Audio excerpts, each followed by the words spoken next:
As the 1800s marched on, European settlers were finding ways to enrich their lives. Self-sustained communities sprouted up along rivers, where mills were built. Now settlers could have their wheat processed and sold in larger quantities. While mills became the utilitarian means for success, general stores became essential to the social well-being of communities. Essentials like tea, nails, and flowers could be bought in bulk, and farmers would take the time to exchange gossip and learn about the latest news. Farm produce, such as eggs and butter, might even be bartered for store goods.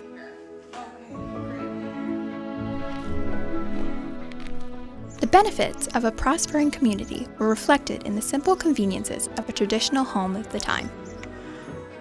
The Fitzpatrick house would have been a typical settler's second home, a stark improvement from the cramped quarters of the Fife cabin.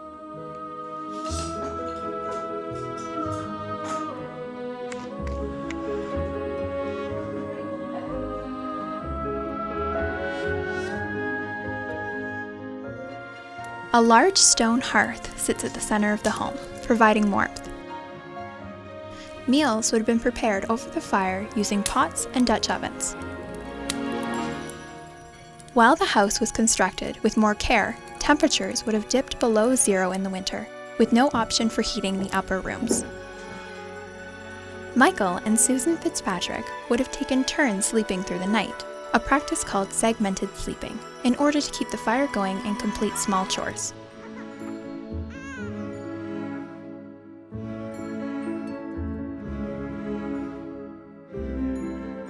Simple luxuries like textiles may have been purchased from local craftsmen or artisans. The S.W. Lowry Weaver Shop is an example of what a local tradesman's store might have looked like. Simple woven fabrics, used for blankets, shawls, and rugs, would have been constructed on different types of looms, which were operated manually, by hand. The creation of the jacquard loom, which was not available in the region until later in the century, allowed for the execution of more intricate patterns using a set of perforated cards. From this early technology arose modern-day computer chips.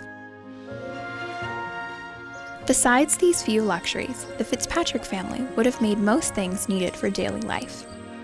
Herbs were dried indoors and used for flavoring and medicines. Before getting married, the girls in the home would have tended to sewing, weaving, and quilt making for the family. It was a tranquil but difficult life.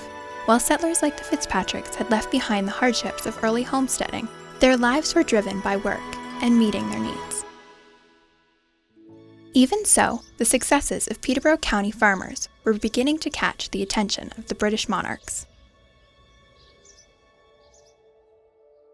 In 1860, 18-year-old Albert Edward, Prince of Wales, made the 2-week-long journey from England, visiting various locations throughout Canada West and the United States.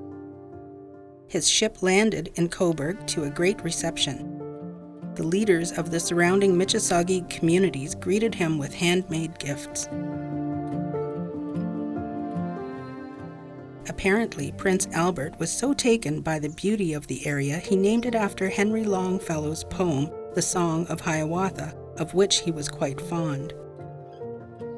This was entirely appropriate, as Longfellow's poem had been inspired in part by his encounter with Kagigagabo, he who stands forever, who was born in the Mississauga village at Rice Lake, the very location Prince Albert named.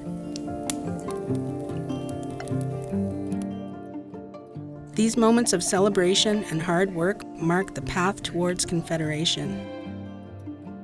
After Confederation, the newly formed Canadian government passed the Gradual Enfranchisement Act in 1869, and later the Indian Act in 1876.